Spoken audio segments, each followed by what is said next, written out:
Hello, hello. Thank you so much for joining us tonight. I see we have our Viva Lifers and our Viva Life supporters who are always here with us. We're so excited to have you here. I know this is a little bit different of a discussion than we normally have, but I wanted to make sure that we diversify what we talk about because not only is it important for us to talk about medical diagnoses and changes and issues, it's also important for us to talk about things that truly affect us in our professions as well as our personal life. And to watch and see people overcome different challenges and barriers makes a huge difference in how we move forward and how we live our healthiest and wealthiest life. So, that being said, you know how we do here in the Viva Life Health Hub. We start on time so we can get all the information from our subject matter expert. And I'm so excited to bring to the Zoom room the stage Dr. Amy Hernandez, who is a board certified general surgeon and a woman who has been at sea. Dr. Hernandez, tell us a little bit about yourself and the top three things you want us to take away tonight. Well, thank you for inviting me, Dr. Elmore. It's an honor to be here. I'm Dr. Amy Hernandez. I'm a general surgeon. As Dr. Elmore said, I've had the opportunity to serve as a general surgeon both on the USS Carl Vinson, which is a carrier based out of San Diego, and on the USS Macon Island, which is an LHD based out of San Diego as well. And so I've gone on 2 deployments with them. And this topic is near and dear to my heart. I want people to know that it was very hard for women to have the leadership role as a surgeon at sea because they had to overcome both the barriers to being a surgeon when it wasn't easy for women to become one, and also to overcome barriers in the maritime world where women really didn't exist. But thankfully, 3 years after the amendment was changed by the United States government, we were allowed to go on ships. And so our first ship surgeon that was a woman was Dr. Beth Jacklick, and I got the opportunity to interview her for this article. And then finally, in the decades that have happened since then, we not only have met the amount of general surgeons that are in the United States military and that leadership role out at sea, but in some instances, we've even surpassed it, which is pretty incredible. But of course, we surpass it because once we make the decision and somebody gives us a little inch, we're going to take more than a mile, maybe a knot or two. So, that being said, go ahead and let us know, how did this get started for you? Tell us more about being a woman at sea and the things that you really want us to take away.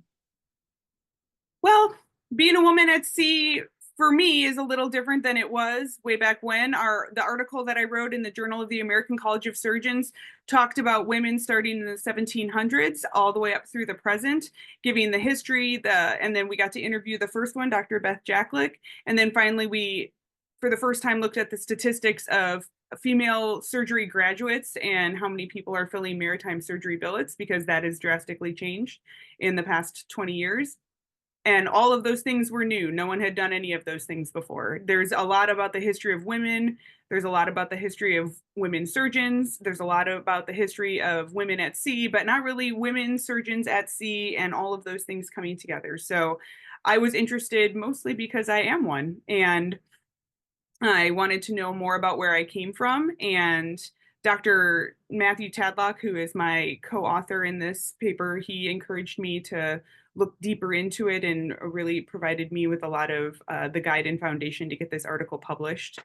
Because I don't know as many people as he does. So that's sponsorship at its best.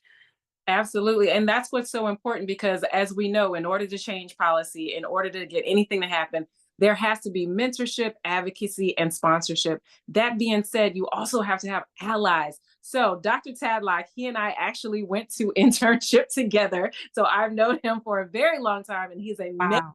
trauma surgeon. And so, tell us about that article and what it brought to light for you. Well, it brought a lot to light. I didn't realize, I knew how hard it was to be a woman at sea. I didn't really just realize how hard it was to be a woman surgeon and a woman surgeon at sea. I hadn't really put it together. And so in the 1700s, women weren't allowed. They were pretty much serving in indentured, almost servant roles, and mostly nursing roles to assist the male surgeons that were out there. In the 1800s, it was usually wives of captains. And what's really cool about these women is that they were providing surgical care with absolutely no training at all.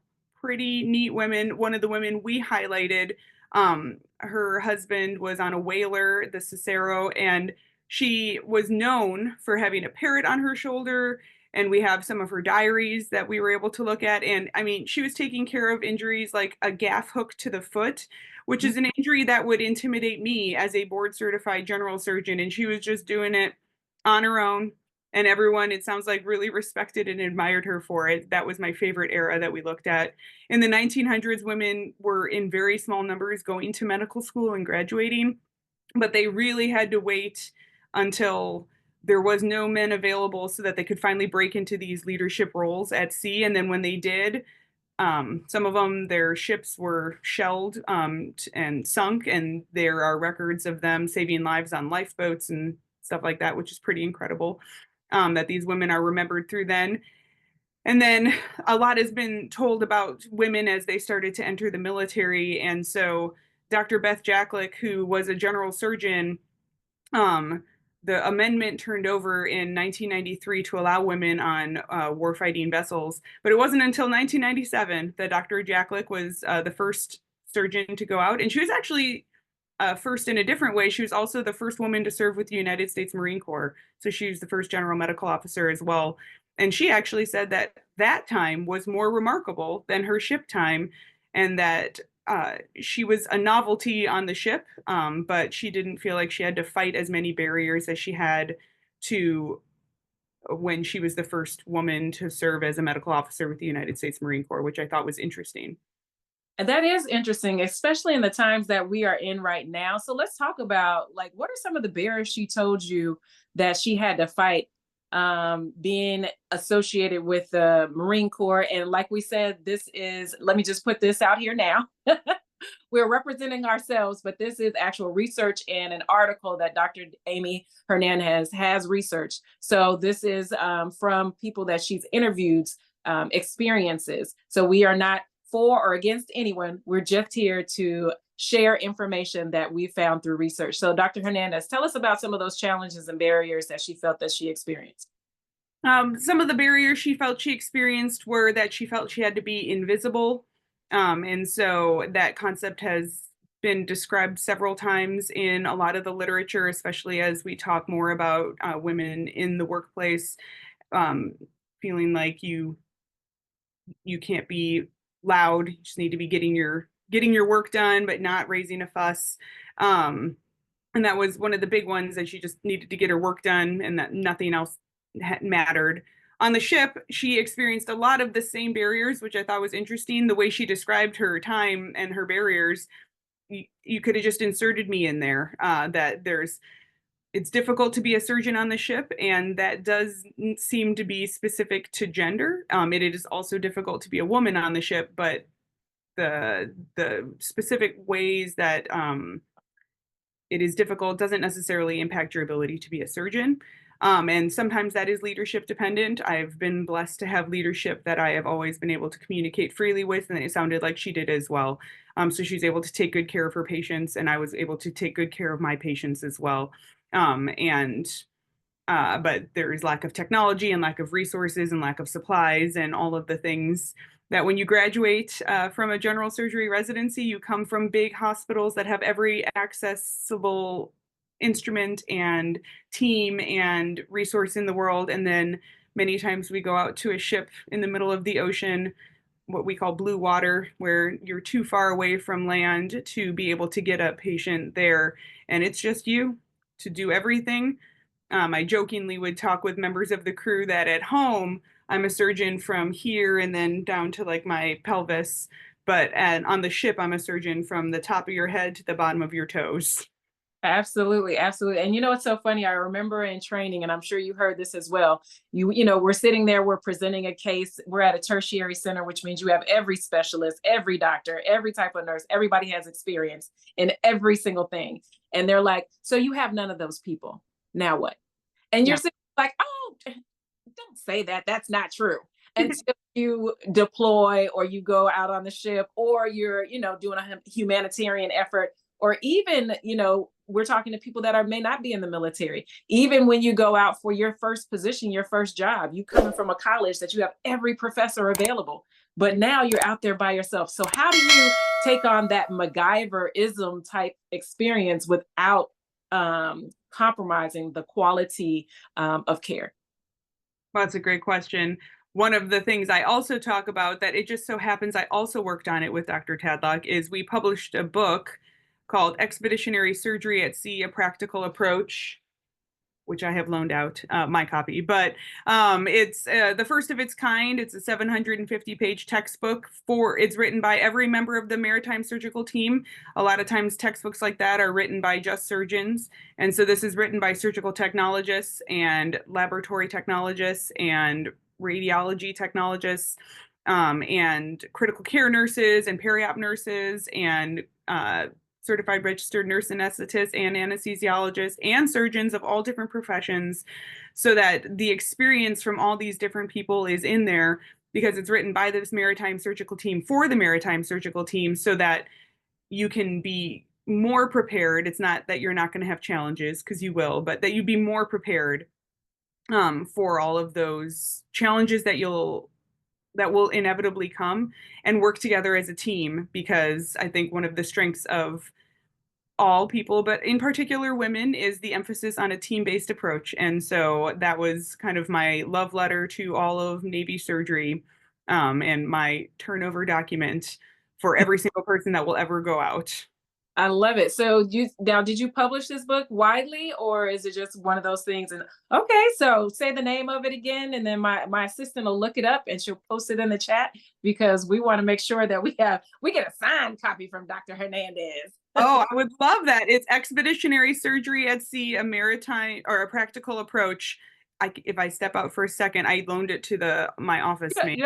We'll get it. And so, yeah, but I would say that it's not a super interesting read unless you're a member of the maritime surgical team. So I'm not going to bill it as anything other than that. But if you are, we wrote it genuinely to get it into the hands of people who are going, so that they can work on that together and be more prepared for everything together, written by people who did it, who went out there and did it. And I think that's so important, because you have these books, these textbooks that they're written, whether it's surgical, whether it's HR, whether it's how to drive a ship, whether it is how to raise children, how to deliver a baby, all of that other stuff. But it's not until the people who actually have done it write it down and give you the real information that you're like, wait, hold up. This is the one book you need before you go out there. Exactly. We've tried to get it on every ship. That's our goal. We can't actually legally make any money off of it. And so we only want it to sell, so that we know that it's making it to all the platforms. I love it. I love it. So now that we are, kind of in this day and age, and we have the first female chief of naval operations, how exciting, and what is that experience been like for you? And how does that kind of, change this narrative now? What a great segue. It actually took us a little while to get the article published that we're talking about. And in the time that it took, Admiral Franchetti was made CNO, and it was honestly perfect, because in a Navy Times article that she was quoted in, she talked about how in her career, when women were allowed to go on warfighting vessels, and she was one of those women, her orders changed. She was set to go to a non-warfighting billet, and it changed, and she was allowed to go to a different one. And that change altered the course of her career. And so that opportunity that she was finally given altered the course of her career. And in that time, she has now become the CNO, which is pretty incredible. And it was neat to put that in our article, because that was really why we wrote this article.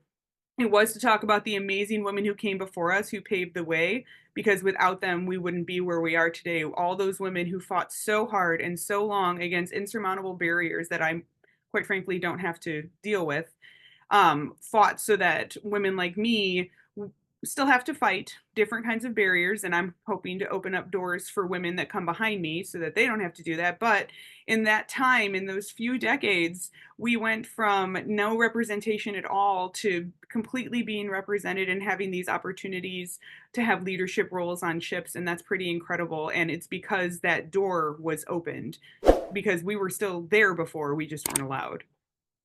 Yes, that is so true. That we always talk about the shoulders upon which we stand and being ready. And one of the things that we, if somebody asks you, are you ready? What do we say? Always ready, right? Because just saying yes to one thing can change your entire life, your entire trajectory, not just professionally, but personally as well. And, we always want to make sure we take the opportunities as they come, as long as they're aligning with, what are our values? What are the values personally? What are our values professionally? Where we are in, creating families, or if you choose not to create a family in a certain way, where are you with that? So I think that just makes a testament of stay ready, be ready, stay ready, because that call might come to you in the middle of the night or during the morning to say that you are it. Do you want this opportunity? And imagine if she said no. I She know. wouldn't be where she is today.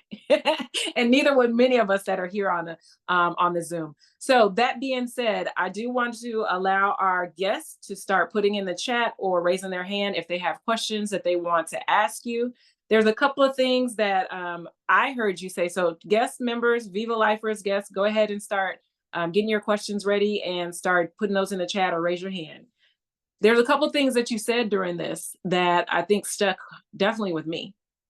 Being invisible, because I do think that inclusive leadership is so important.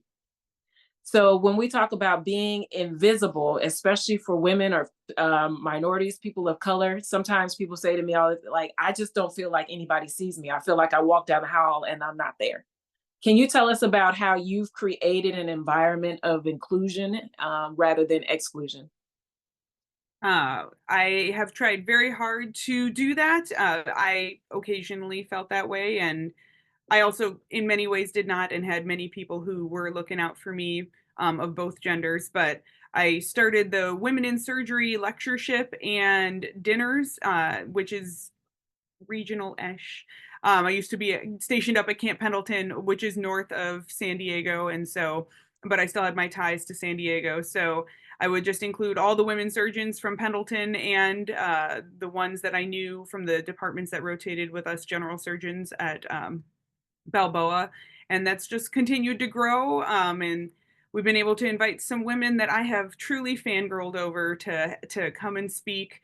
Really amazing women who have accomplished so much in many, many different fields. Some that I was so nervous to ask to speak at my tiny little lectureship that all I can do is send a paddle that I made for them. In gratitude, when I know that they probably receive thousands of dollars to speak at other places, and they agreed to speak and were just knocked it out of the park.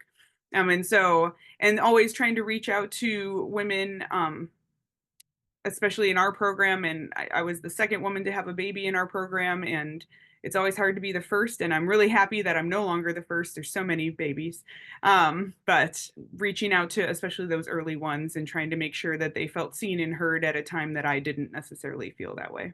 I love that. One, I heard you say that you asked unafraid. You did, you asked somebody that you thought, oh, they may not say yes, but you asked unafraid. That's another part of leadership and being ready. And number two, I remember when you were pregnant, and so I'm so happy that this has all worked out for you.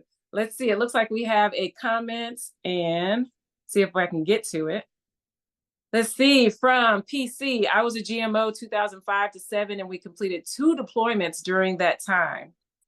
I remember forcing myself into the 4 because I wanted them to know I was there, but certainly met plenty of resistance. My question is, how did you get started with and publish the book? I've been asked and had many conversations over the years about a military woman's health textbook, but have been a little lost about how to even consider that type of project. So how did you get started and publish the book?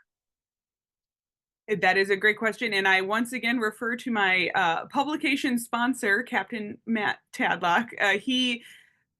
So I very much am a turnover person. Everyone who's ever rotated behind me knows that I over communicate everything just because I want it to be better for the person who came behind me. So I'd rather give you 9 pages of turnover and you decide what's helpful than no turnover and you'll just figure it out, which is the Navy way, but also the corporate way. It's just, reinventing the wheel. It doesn't have to be the Navy, but it is pretty prominent with us.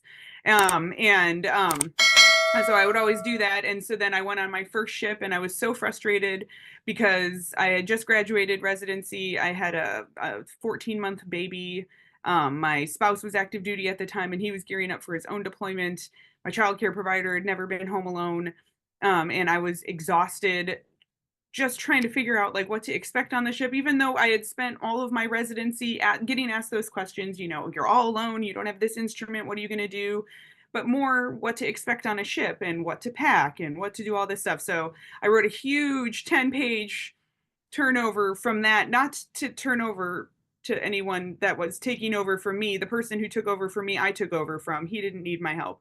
It was for all of my colleagues that were going to graduate. Most of us go to ships at some point, and I felt like me going to the ship, even though most of the people that were staff had already been there, it was still like me going for the very first time with this institutional knowledge that is just floating and not out there anywhere. And so I went to Dr. Tadlock and he had initially recommended, well, write an article for military medicine and we'll publish it there. I'll help you. And so I was like, okay, sounds good. So I put it on a back burner. And then he came to find me 6 months later. He's like, we should write a book. I'm like, oh, I actually have no publications to my name. So I should probably start with like an article and then work our way up. He's like, nope, I've already done it. So he is very much the big picture person in our publication relationship. So he is the one who knows people and finds people when you were talking, about advocacy and sponsorship and mentoring. He's the one who does that. And then I'm a worker bee. I'm a happy worker bee. I'm good at being a worker bee. And so then I did more of the editing, organizing, finding, formats for photos, and then balancing Dr. Tadlock out because the book would have been like 4,000 pages. He just wanted everything. And so like, oh, well, we already talked about that in chapters 17 and 12. And so we could probably cut some of that. And so then I thought we balanced each other out really well in terms of workflow. But to answer your question, he is the one who knows the person who published a similar book about land-based deployments. And so our book is not modeled off of it in terms of like chapter for chapter, but in terms of how the book flows, having a vignette and then having a subject and then having closing things. The way that it is formatted after a similar book. So then we already knew the publisher and kind of worked like that. And so long story short, I accidentally fell into this just by wanting to help. But like you were saying, Dr. Elmore, it was because I said yes to deployment. I didn't have a choice, but I said yes anyway. And then I wanted to make it better for the next person. So I said yes to a turnover document. And then I said yes to an article. And then I said yes to a book. And so I then went from no publications to co-editing a major textbook, which is a pretty strange transition, but I would have never had that opportunity had I said no at any of those other steps. I love it. I love it. First of all, that's legacy. And we talk about legacy in Viva Life all the time. Second of all, I hear collaboration. I hear doing it in the face of fear and making sure that you're helping somebody else in the future, which goes back to legacy. We have a second question from T. There's already such a low number of female physicians. How do you recruit female physicians, particularly for the military? And what are some of the things that you think are true selling points for women physicians to join the military? So how do you recruit women into the military? And what are some selling points for physicians to join the military? And if anybody's on the line is in the military and they want to drop some recommendations as well, go ahead and put those in there. Go ahead, Dr. Hernandez. As you and I both know, ma'am, that is a battle that I don't think I could probably speak as eloquently to as people that are higher up in the Navy community. It is hard to recruit female physicians, and as I've matured as a surgeon and a mother and a naval officer, the Navy will take from you. All organizations will take from you. So civilian physicians aren't out there living their best lives 100% of the time either. And so then when I talk to people about their decision to stay in or get out, because I could have gotten out and I chose to stay in, I'm done paying off my time. I'm now here by choice, which I sometimes have to remind myself of. Then it's what can you get from the Navy? And what I can get from the Navy is that I live in a beautiful city. I met my husband. I had my children. I don't ever have to worry about healthcare. My children, we have GI Bills that they both will get. So I have all of those things. I have a set paycheck. If something bad happens, I right now have very good leadership who would take care of me. And I have a workplace that I want to go to. I know not everyone in the military has that, and I am not in any way saying that everyone in the military has a workplace that they want to go to, but I do. And so that for me is worth going on deployment, going on deployment, going on deployment as a general surgeon who is not subspecialty certified. Then the price that I pay is going on a lot of deployments. And my spouse and I have talked about it. He is now out. So he served his 20 and he had so many deployments in there. And so we did eventually have to stop being a dual military family because we didn't have any local support for our family.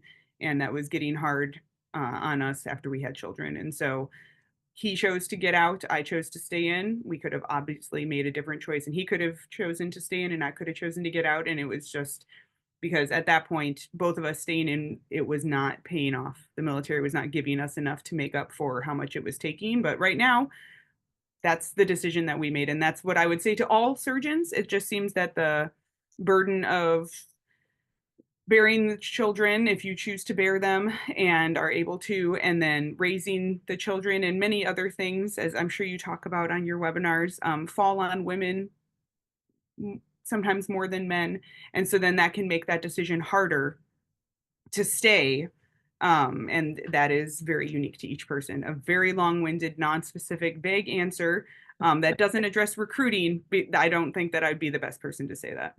Well, I think you did address recruiting. I mean, we have to think about it. You know, HPSP is a lot about how a lot of us get in through the scholarship program. We come in, they pay for school, and there's so many benefits, so many benefits. Didn't have any loans, able to buy homes, able to have children, able to choose not to have children. Both parents having parental leave, having dental, medical for at least 4 years. And if you stay in for 20, you have all that and then more with your VA benefits. So like you said, it's not for everybody to stay for the full 20, but if you can stay at least for the 4, oh my God, it is amazing. And there's some sacrifices you're going to have to make. And it doesn't matter whether you're civilian or in the military, you're going to make sacrifices wherever you go. But one of the things I can absolutely say is the people that we meet, the fact that you are more times than not well taken care of, your people are going to look out for you. Just like the people here on the show that are commenting, it makes such a difference. And when you love what you do and who you do it with and the reason why you do it, I tell you, it is invaluable. So last question for us here. As a surgeon, what healthcare advice would you give your female patients? I know many guidelines are updated frequently, like colon cancer screening, breast cancer screening, but what advice would you give your female patients? We have about 60 seconds left. Well, the advice I give my female patients is to make sure that you are advocating for yourself and your healthcare and using the resources available to you. I even as a female Navy officer that's not a surgeon have so many resources available to me because of the networking that women have that isn't always in all of the other communities. And so advocating for yourself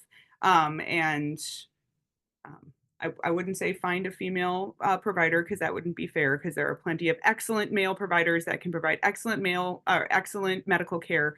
But making sure that you are feeling heard and seen by the person that's taking care of you. And if you aren't getting that, the good news is there's lots of us. So then you can find someone else. Absolutely, absolutely. And there's some amazing providers here on this Are they? They are, including the one who asked that question. Absolutely. And we take care of each other indeed. So, first of all, thank you so much, Dr. Hernandez, for being here. We truly appreciate you. Thank you, all Viva Lifers and our Viva Life guests. So, Dr. Hernandez, if somebody wants to read your article, could you tell us the name of the article and the book one more time? Of course. So it's written actually in a medical journal. It's called the Journal of the American College of Surgeons, JACS. And the name of the article is called Anchors Aweigh, The History of Women Surgeons at Sea. Wonderful. Thank you so much. We are so pleased to have you. Thank you for your service. Thank you for your support, ma'am, and thank you for your service. Of course. And if there's anything that our Viva Life community can do to continue to advocate for women in the military and women at sea, you just let us know and we will write the people in charge. Have a wonderful day, everybody. And never forget to do what? Viva Life. All right. Thank you for being a part of the Viva Life experience. I'm Dr. Kelly MD, board certified OBGYN and healthcare executive. If you like what you heard, then please go ahead and like, share, and subscribe. The reason why is because we are trying to educate, encourage, and inspire 1 million people to live their healthiest and wealthiest life. And this is what we're bringing you. We're bringing you educational videos. We're bringing you podcasts. We are bringing you webinars with subject matter experts, including myself, about the topics that affect you the most. So go ahead, like, subscribe, and share. We are everywhere. Have a wonderful day. Viva Life.